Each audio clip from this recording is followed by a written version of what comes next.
Hello and welcome to Talkin Baseball. The AL is half set. Trev's Yankees are going dancing, but who will come out of the Central? How about them guards?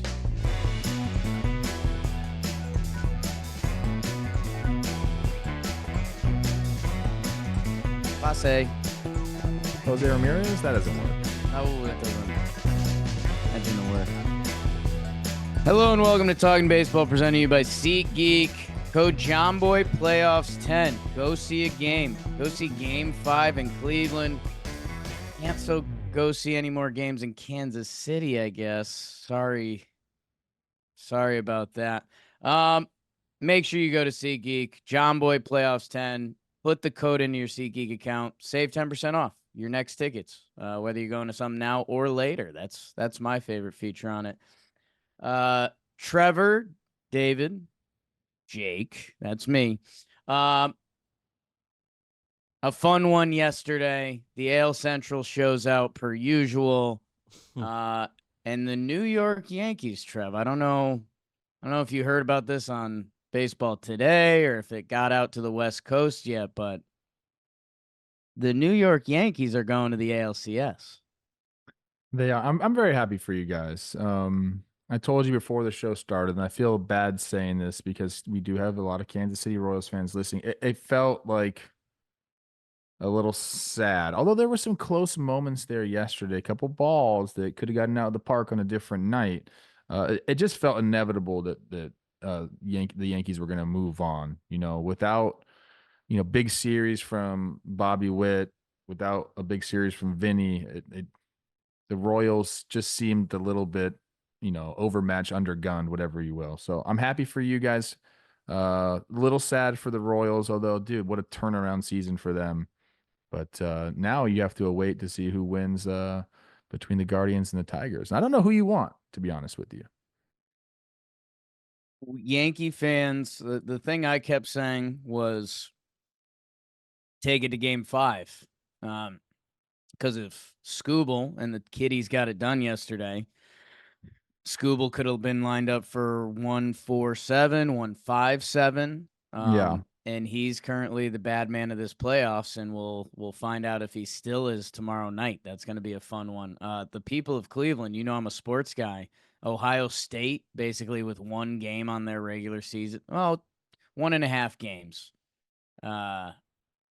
Oregon 2 versus 3 tomorrow, and then obviously Ohio State, Michigan, and they're scheduled at the same time, so it's 8 p.m. So all those Ohio State Guardian fans are going to be feeling all the beautiful sports emotions tomorrow. Honestly, Yankee fans let us know who's there, and that's a little bit of a Yankees mentality. I mean, it's also lucky that Houston isn't an option because then it would be the other, whoever they were playing. But I don't know. We've seen now in Detroit and Cleveland why both of these teams are at this point. Pretty electric. Little Caesars pizza flying around yesterday. Are you gonna burn this thing? Yeah, let's I'll be rude to our Central. Let's chew through Yankees Royals quick because I think there's actually more to chew through in Cleveland and Detroit. But let's get our Yanks and Royals out of the way. Oh, wait, peeps, I don't have it. I'm from Her Pleasure Studios today. Oh God, I have to go a little premature. From just Her Pleasures. It's a lot. It's a lot of that. Let's see. Is that okay? I've got it. Hit the music. Yankees trying to go to the ALCS behind their $300 million ace. Garrett Cole needing him to be money versus the Kansas City Royals and Michael Waka as he tries to bear down versus the Yanks. Top one, S-O-T-O Soto. He's about to make those $300 million men look cheap. RBI single in the first, 1-0 Yanks. It stay that way into the fifth. Clay Burr gets icy with his RBI single. It's 2-0. Make it 3. Giancarlo, you don't have to hit the music, but he is playoff ready. 3-0 Yanks. A Pasquatch sighting was the only thing that got to Cole. 7 innings pitched, 1 earned run, 4 Ks. Garrett Cole to Clay Holmes to Dreamweaver. Glad we are KC's Lord as we'll never be Royals. The Yanks win 3-1 and take the series 3-1. See you in the CS.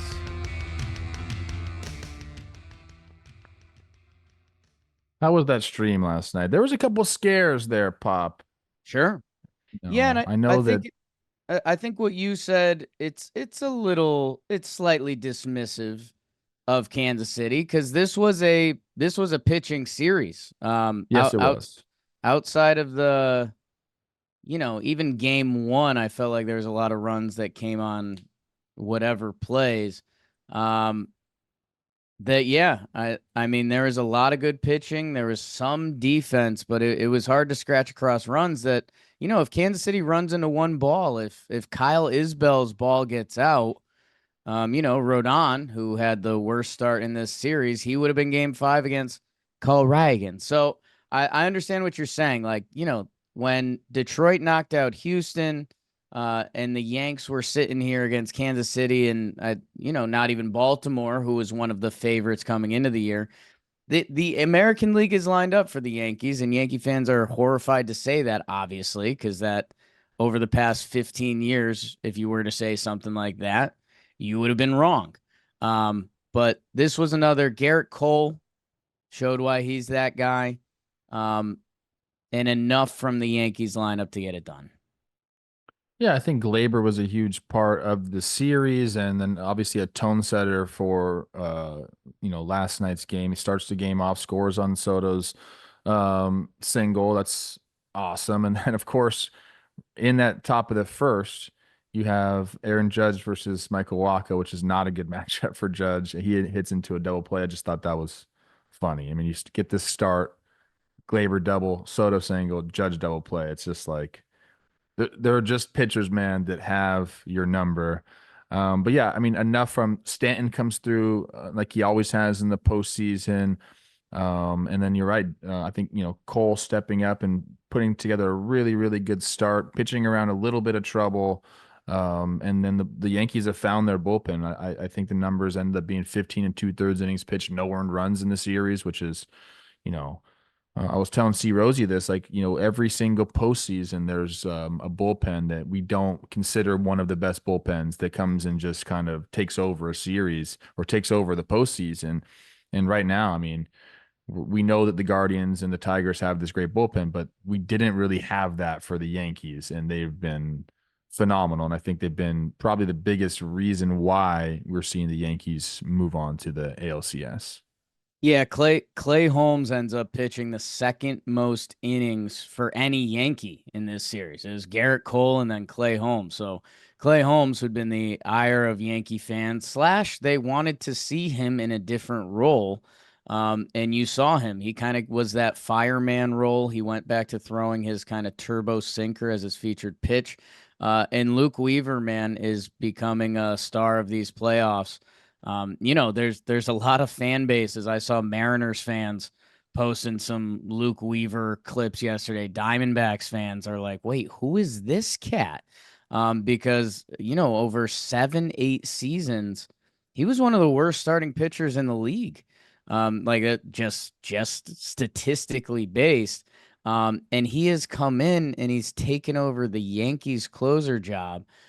Which, Trev, I'm not going to full Yankee you and tell you that, arguably one of the best pitchers to ever play the sport came from that Yankees closer role. And a lot of Yankee fans have been spoiled by having a closer role that we've seen Aroldis Chapman come through and Yankee fans haven't been in love with him. Even Rafael Soriano, some of these other closers that have come in and we've been like, good year. And it's like, no, dude, they were nails. You just can't compare him to the guy we grew up with. Luke Weaver, dominant, not scary. Clay Holmes, 10 pitches. Luke Weaver, 9 pitches to close out a playoff series. That's a special feat. That's an easy fan watch, especially when you've got Garrett Cole grinding through the first 7. Yeah, I mean, and it wasn't like some big league. I mean, this is a legit save opportunity for Weaver. He gets in there, middle of the lineup, gets Vinny on 3 pitches, Sal on 4 pitches. Like you're right. I mean, that's when you have a guy that you really, really trust in the back end. I think it's like you just mentioned, as a fan, just it helps you out a little bit. And who knows? I mean, do you feel now? I mean, he hasn't been in this job for that long, whatever it is. What is it, like 6 weeks, maybe, maybe less? Do you feel like ultimately comfortable in the next series and into the World Series? I feel like he's proven that, yeah, you can feel that way, right? Yeah, I mean, feel great at least going into the next series. It's a playoff, so things can happen quickly. But no, man, he has been this guy pretty much all season long. He had one stretch there where he was giving up some homers, couple stadium jobs, couple, as you know, hitters fight back. That it's like, okay, so Luke Weaver's a new pitcher now. But Trevor was really impressive. His first couple outings, heavy fastball. And he's a Yeah. fastball changeup cutter guy. And he didn't even throw his cutter in this series, and he didn't start throwing his changeup until this series. So, some of this future of baseball and something to track as series go on, and we'll talk about it a little bit with Class A and the Guardians, but like they planned on not showing all their tricks early, which, the other side of that risk reward is if him or Clay had got hit while they were throwing fastball only earlier in the series, you'd say, how could you only throw fastballs? How come you didn't throw your second pitch? Every button the Yankees pressed this series ended up working out for them. John Birdie and Oswaldo Cabrera playing first Yeah. base. Yep. Sure. Sure. Alex Verdugo and Jason Dominguez. Alex Verdugo, he hit early on, he didn't hit late, but his defense, what he was out there for in a big Kauffman Stadium left field and a big Yankee Stadium left field, that ended up being more important for playoff baseball. That, yeah, Yankee fans, we there's times that we can be a little ugly. There's times you call us out and you're like, shut up. You guys have the best record. Why are you guys so mad about? The Yankees, they had one real defensive miscue in game one. Otherwise, they pitched the hell out of the ball. And the spin zone, now that they've advanced, uh, they did it without Aaron Judge. Yep. And he had a couple good at bats by the end of this one. And if you track playoff series, if you're a guy like him and you have a bad one, normally the next one turns out pretty good. So Yankee fans, as you can tell, feeling pretty good. Feeling really, really good. And you should. I thought that, the best inning of the game for Kansas City Royals fans was, Tommy Pham gets on base. He's 3 for 3 off Garrett Cole. There's nothing. I mean, obviously, a guy like Tommy Pham is going to own Garrett Cole. I don't know what the career numbers are. I know they're pretty good. He does. It's hilarious. He gets on, and then yeah, Kyle Isbell hits that ball, and I didn't see the stream, so I don't know, what you guys were thinking or saying, but um, I can tell that that was pretty scary for you. We Soto back at the wall, and then I mean, the dang, stream went quiet for a second. yeah, I won't say it was a cool confidence. It was, no offense to Kyle Isbell, who's a great defensive outfielder. If Pasquantino had put that swing on, I think it would have been a little yeah, scarier for a minute. Um, but yeah, and it's I think, well, I guess if we had lost, maybe I wouldn't say beauty of baseball, but um dude, the baseball stadiums were a huge factor in these games. Like there was a lot of warning track fly balls that were yeah, homers in 20 plus stadiums. In Yankee Stadium, if you remember, this series started off with two unicorn homers. So it's one of those things that's just like this sport can be so beautifully bizarre sometimes. And hey, I'm sitting on the fun side today, and Royals fans. Man, the Vinny injury and the way they came into the playoffs was pretty brutal. That game one, dude, like Jazz Chisholm scores what's the game winning run on a play that he very easily could have been called out on yep, twice. Um, that yeah, I think if you're a Royals fan, you're obviously not feeling good today, but you're looking at that game one, like, damn, dude, like we were there, and then these final two games, they just couldn't get enough going offensively. Um, and I talked about it in an endearing way. And Tommy Pham, who BBD just sent the numbers, he Yeah, pretty good. dominates Garrett Cole. I think 11 for 29, couple homers. That's a lot of at bats, by the way. Some throwback NL Central at bats there. Pittsburgh Cole, Tommy Pham on what St. Louis. Um, yeah, hey, Kansas City's not going to take any solace in it now. I think that more so they can look to next season and be like, "Hey, we've got a rotation in place. They know what they need. They need more. Yep. They need more hitting." Um, and it was good seeing Kansas City in a postseason game. I don't know. They don't want to hear any of this shit from me, so I'll stop. Yeah, I mean, look, they definitely can. Look, how many games did they win last year? 56. To turn it around the way they did, we talked about that all season long. To turn it around, play the ball that they did, and obviously they had a good off season, but to go and put that product on the field and win those games was nothing short of spectacular for the city of Kansas City. And you're right, they have rotation in place.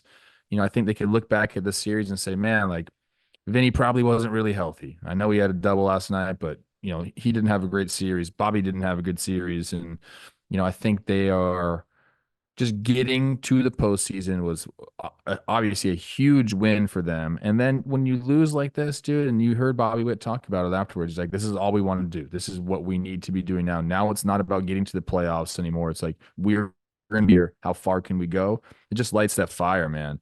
So I hope they're aggressive in free agency this offseason. I hope they go Mm. make a run at somebody in the outfield, some bat that can help them out, because they do have a great core in place, and we want to see Bobby in these big stages as much as possible.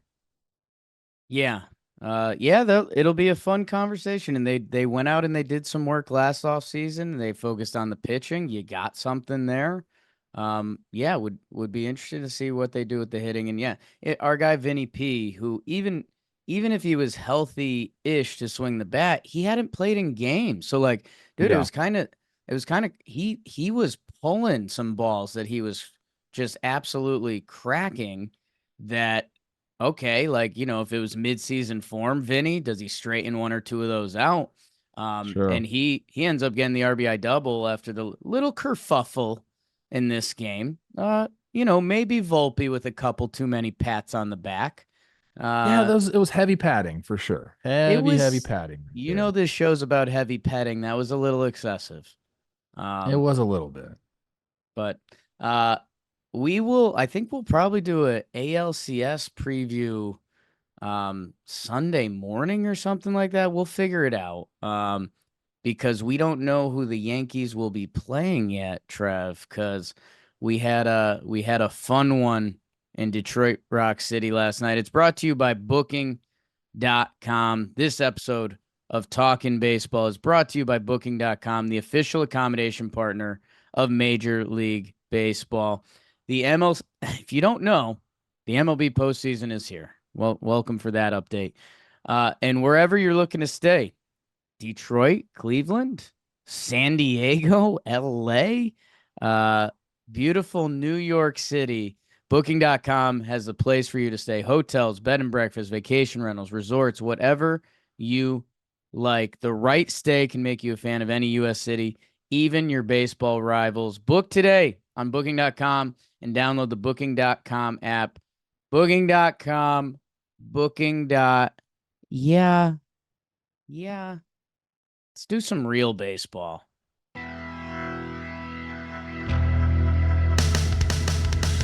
The vibe is high, Cleveland's holding on. Tanner has been their number one, as it's a classic guard dogs versus cats, as the Tigers hope to win behind Reese, Matt, Olson, and go on a date with the ALCS. Top one, the lane train. Thomas, the tank engine, tracks an RBI single, 1-0 guard.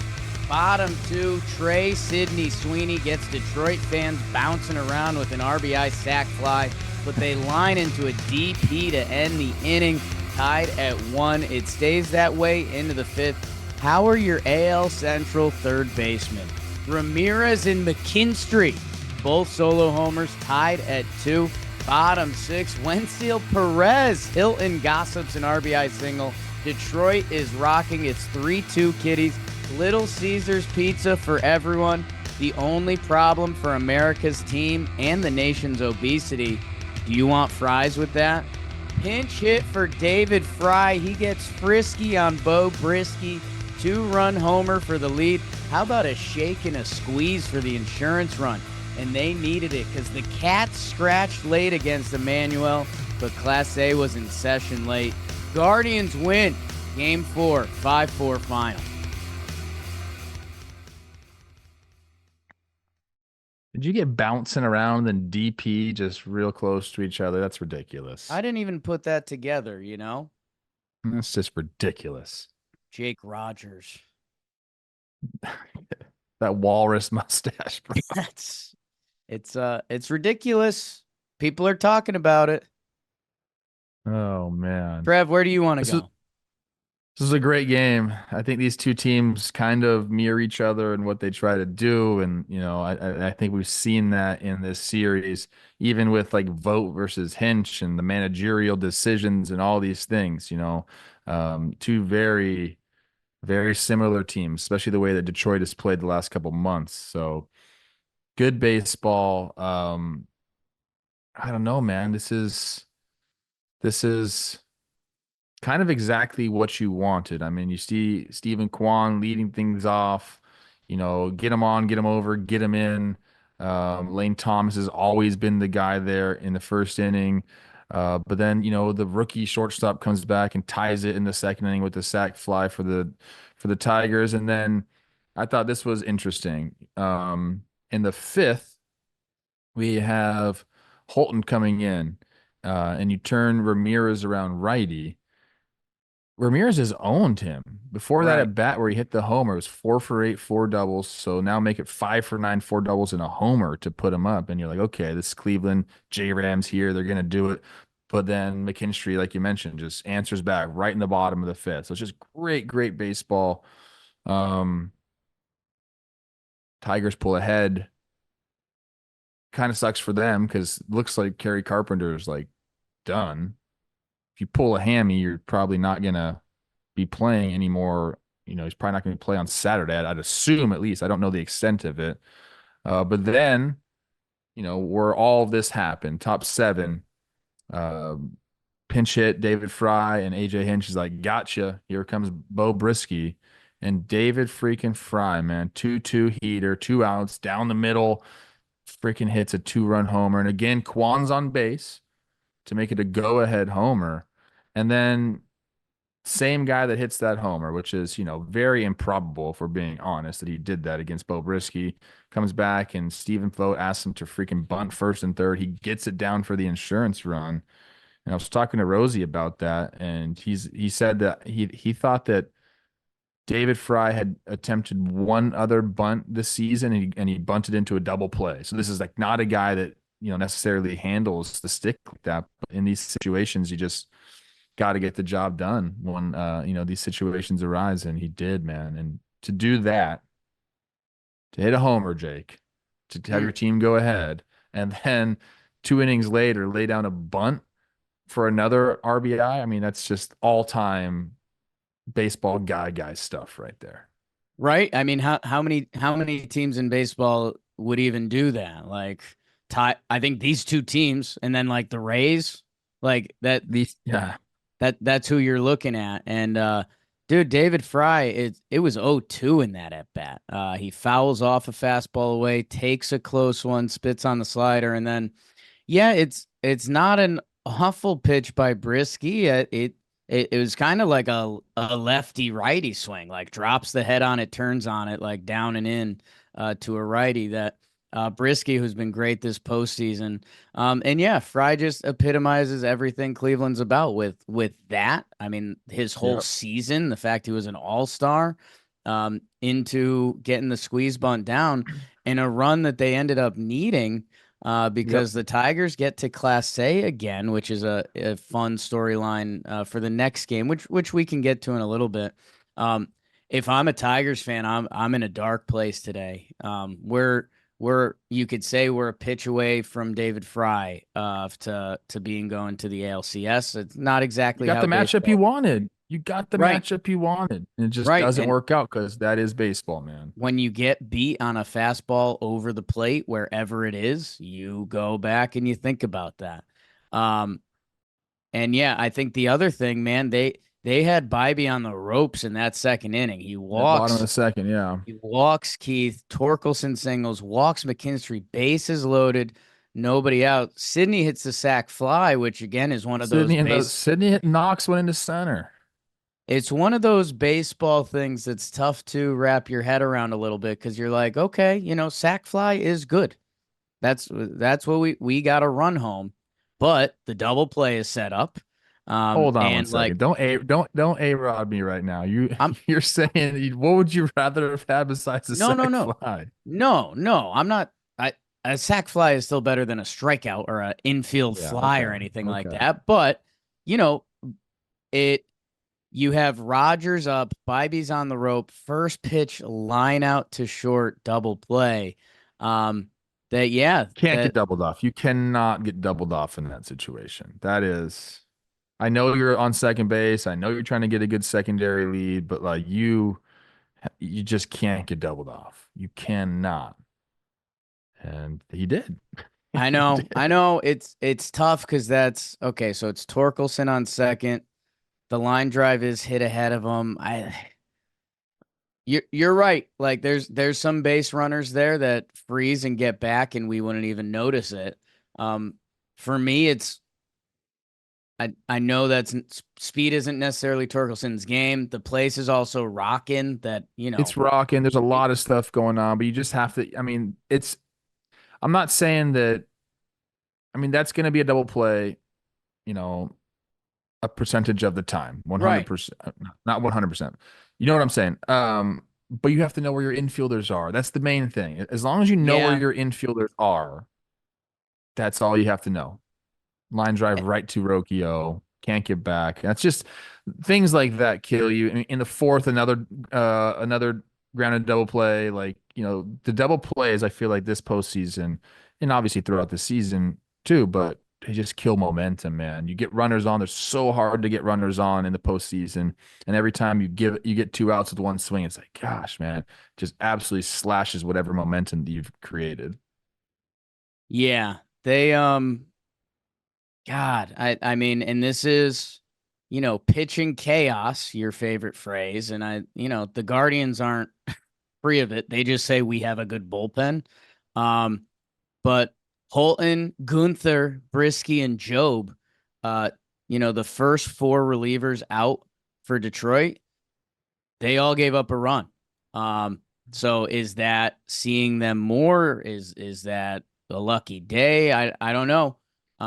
But yeah, and maybe that's the other thing. Tigers fans, again, it's so easy to second guess. Brisky had been fantastic, but Will Vest has kind of been the guy for them that in this pitching chaos, and everyone's giving Hinch all these compliments. In hindsight, maybe that's the Will Vest lane to keep getting outs and to get set up Brisky later. So I don't know. You can start second guessing stuff all day. This game kind of encompasses this series. I mean, even Yep. did that ninth inning, the Tigers fighting against Class A again. Justin Henry Malloy down the line. Um, Fun game. Yeah, looking to game five, Tigers have Scooble going. They have to feel comfortable. But you mentioned Cleveland getting to Detroit's bullpen and scoring some runs off of Vest, off of Brisky, off of Holton. Like, that's their main focus now has to just be keep it close when Scooble is in the game. So your pitching's got to try to match up. You got to try to scrape any type of run across the board with Scooble in. But now you feel comfortable against that bullpen. It doesn't feel like it's an insurmountable thing, that pitching chaos. So it's you know we were talking about this, Chris and I. You kind of have to get the tie game five just because of who's on the mound, but Cleveland is just shown to be so resilient that I really, I still feel like even Scoob's on the mound, and I'm sure a bullpen game for the Guardians. I still feel like it's a toss up. Yeah. Yeah, it's funny. Funny Vegas line. Detroit, the favorite on the road in a game five, shows how much of the bad man The only thing, Scooble's I been. mean, yeah, he's been dominant, but like I said, Carpenter out with the hammy. It Right? looks like he pulled it. If you pull your hammy, I mean, you are not. I mean, maybe you pinch hit, What? Maybe but you you can't pinch hit run. against Class A in the ninth or something? That's what You can't run. This is like Kirk Gibson like territory possibly for Kerry Carpenter because I mean, if anyone's ever pulled a hammy, I mean, you can do certain things, but you can't run. So one I swing of the mean, bat in the ninth, okay, okay. maybe he's going to need the powers of another Carpenter to help him out, you know? She's a Phillies fan. I was talking about the big man. We're we Oh, don't have Jesus. He's we'll be mid Carpenter. we're gonna be streaming the Dodgers Padres game 8 p.m. tonight. Just a reminder, America baseball. Go look who's on the bump. Darvish and Yamamoto. Let's go. The Yeah. international game is here.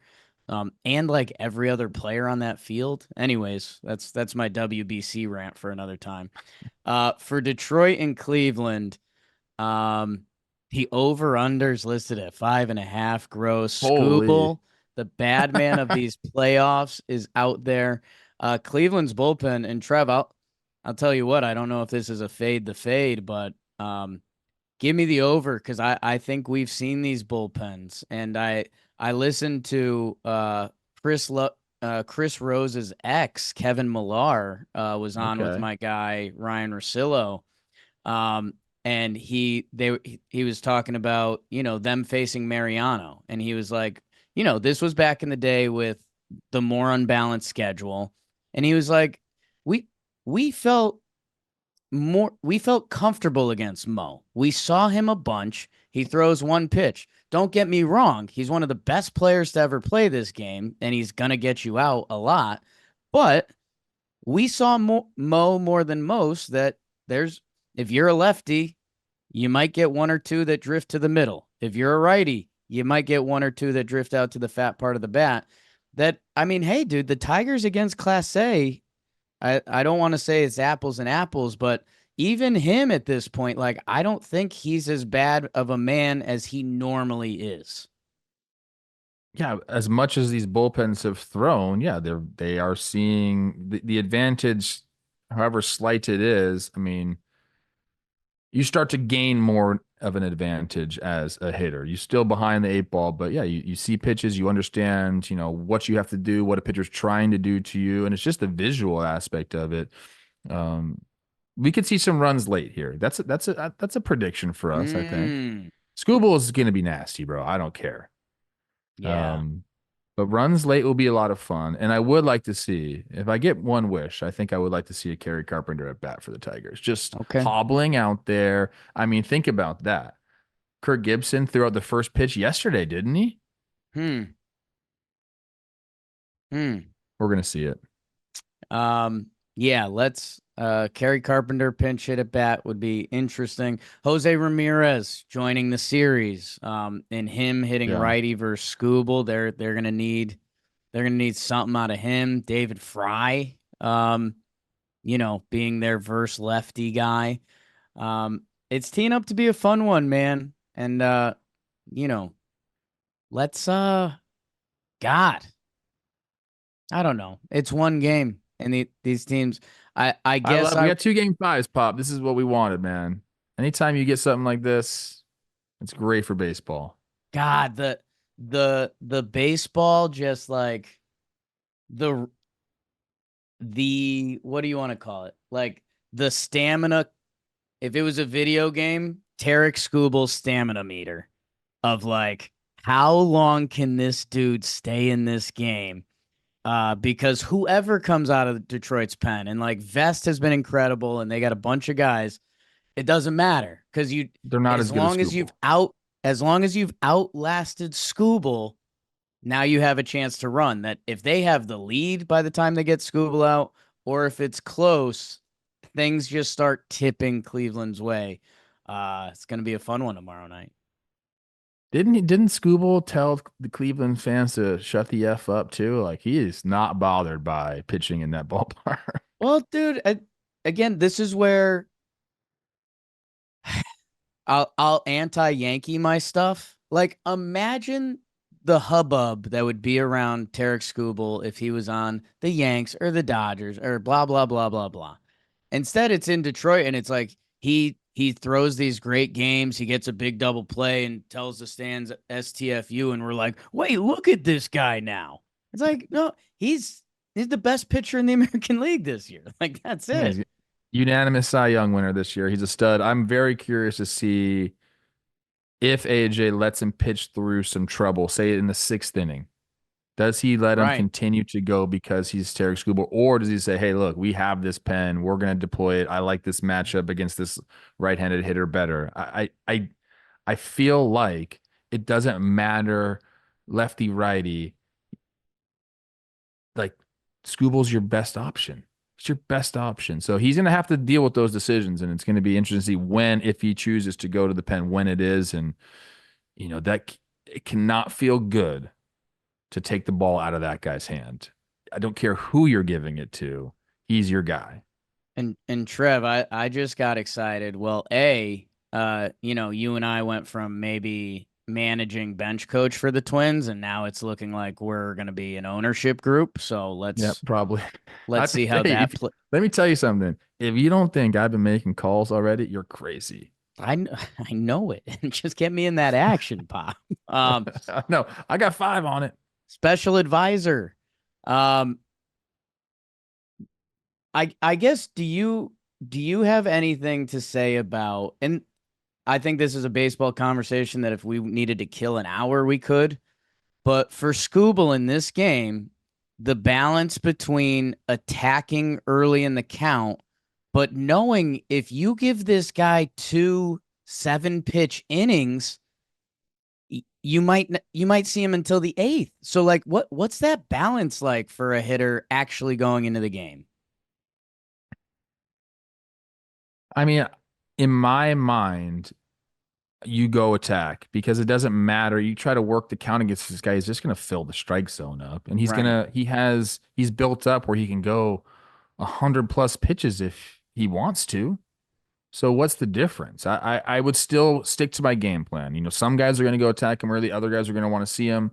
I would not like to be behind the count against that guy. I don't think that matters just because I think he's built up and this is the time where he's going to use all of his bullets. It's not going to be, hey, we got to save him for this. Like, no, this is the game that you save him for. So it's the pitch count will be whatever it needs to be for Scoobs.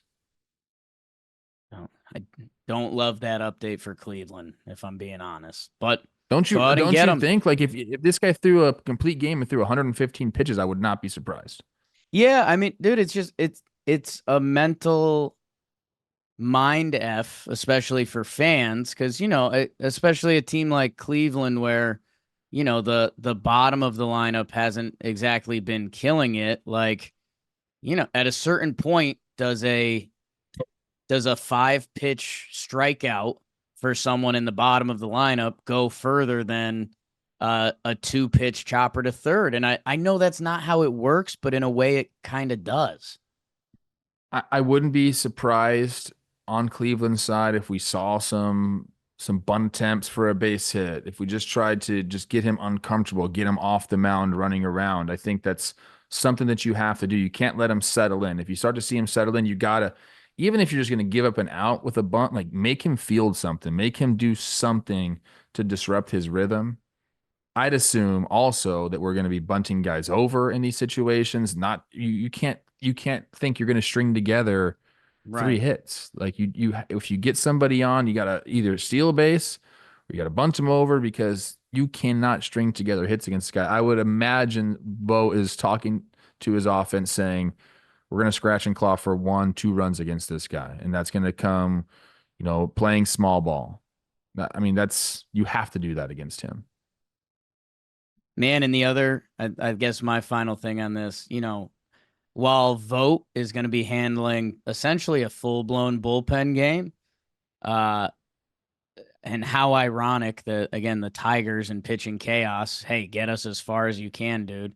Yeah. Hinch is going to be doing hitting chaos. Like they've had a lot of lefty righty matchups. Andy Ibanez almost took the lead late with one swing, and he's taken some good at bats. Wensiel Perez, Zach McKinstry, and Matt Vierling, Justin Henry Malloy. Like he's gonna have some interesting buttons to press. Because are you gonna take a guy out in the fourth or fifth inning in this game? Like this is gonna be fun, man. I'm getting Yeah, I jazzy. mean, look, yeah, he did it to Stephen Vogt. What was that in game 3 where he made Vogt pinch hit very early on and it kind of backfired on Vogt? I wonder if Vogt's going to try to return the favor because he has all the options in the world out there, and this is going to be. It is kind of ironic that you're right. Like the Tigers who got here because they've just gone crazy with their bullpen are now saying, bullpen, you guys can kind of like sit down. We got our guy on the mound. It's a funny storyline. Hey, I know this is a little bit of Chris Rose BS. If you're the Yankees, is there a team you'd prefer to play? Like, not in an obnoxious way, but just like, I hey, we I might think you match. prefer I think you prefer to play Cleveland because of the Scooble effect. I really do. I think if Really, even though even if he he'd probably pitches, be out till game 4 or it's still 5. I think he'd probably go like 3-7, and I think that has to scare you. Like two Okay, games. interesting. Okay. I mean, I don't Um, know.